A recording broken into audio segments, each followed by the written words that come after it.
Готови ли сте? Готови.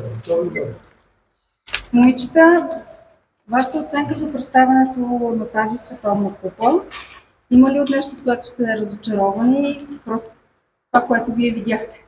Кой?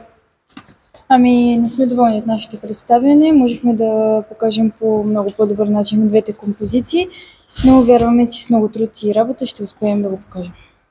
Очевидно, така, едната композиция върви изключително добре, виждаме медали за нея, говоря за смесеното съчетание, което така според нас е по-трудното, отколкото са обръчите. Не знам, вие ще кажете, но то се получава много по-добре, отколкото те обръча. Това и за нас е малко странно, защото на тренировка обръчите ни се получават по-добре и ги играем по-сигурно и не можем да си обясним защо така се получава. Може би се успокояваме, защото смятаме, че го можем, и на лентите, защото ни е по-трудно, сме по-концентрирани и по-вглъбени в нещата. Ще има ли промени в съчетанията? Но това ще решат нашите треньори.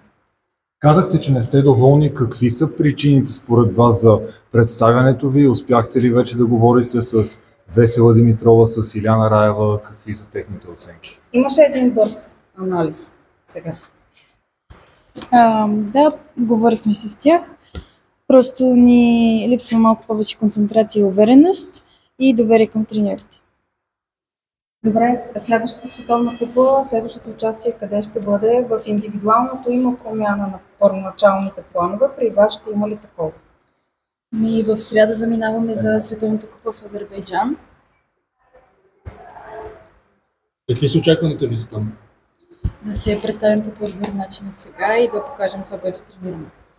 Така, днес за първ път играете в пълна арена София. Днес публиката буквално щеше да взриви залата, нямаше свободни места. Как ви действа това? Предполагам мотивиращо за всеки един спортист да почувства такава любов. Ами, аз лично с тези момичета в този състав игра за първ път и в тази зала, но толкова пълна публика. И беше много хубаво, усещах и тяхната обич и обичта на публиката. Беше много хубаво. Добре. Благодарим на всички, които дойдоха, за да ни подкрепят. Да. Париж наближава. Какви са целите ви за Олимпийските игри? С оглед на това, че отговорността, която има на вашите плещи, е много голяма заради олимпийската титла. Да, знаем, че отговорността е голяма. Целта ни е да работим на това, което ни липсва, и в Париж да покажем това, което трябва. Вярвате ли, че можете да се преборите за второ поредно олимпийско злато? Да, вярваме. Да. Добре, какво мислите за конкуренцията? В интерес на истината, днес ансамбълът на Израел беше 3 от 3. В смисъл, те наистина показаха много стабилно представяне и си изпечелиха първите места. Вече смятаме, че всички отбори са силни. Израел са един много стабилен отбор и само може да се учим от тях и да работим на това. Добре, ще благодарим успех.